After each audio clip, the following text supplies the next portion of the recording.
Prayers of the entire country with that young man right now. The hit one that NFL fans take for granted. The resulting collapse of Damar Hamlin, something that shocked everyone watching, certainly did at our home. That's right. So many questions about that hit, too. We're joined tonight by Dr. Matthew Klein. He's a cardiologist, electrophysiologist at Palm Beach Gardens Medical Center. Welcome, doctor. Thanks so much for being here. So talk to us about this.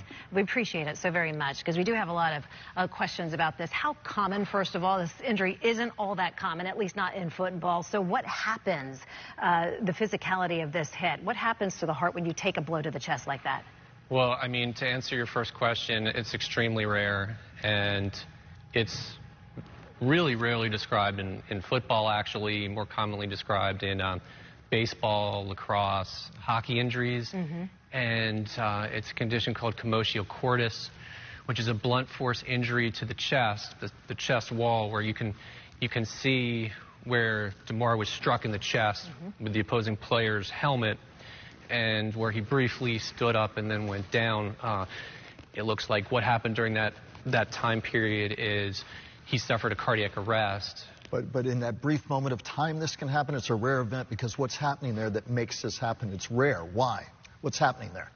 That's right, Michael. So what's happening during that sequence is the helmet struck his chest at the exact moment in time in the cardiac electrical cycle where his heart was repolarizing or basically resetting.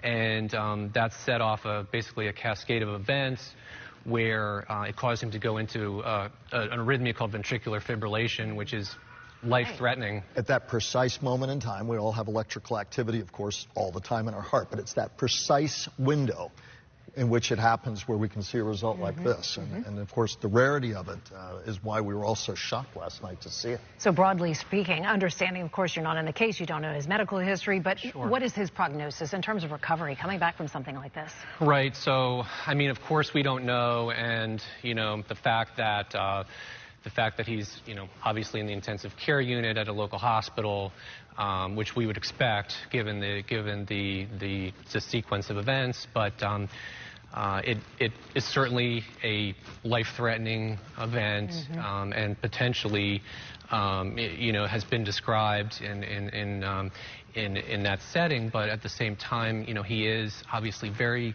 physically fit, young, and the fact that he was immediately resuscitated by the medical personnel, that they immediately recognized that he didn't have a pulse. They did CPR and then went on to do the defibrillation with an AED, which that's the most important aspect, in that you have to be really prompt with the defibrillation to reset the heart, because that period of time is when he's not getting any oxygen to his brain and any circulation. We all across the NFL and really much broader community certainly wish that young man well. We appreciate your time giving us some explanation of what we saw last night. Dr. Matthew Klein, thank you for being with us this evening. Welcome. Thank you so much.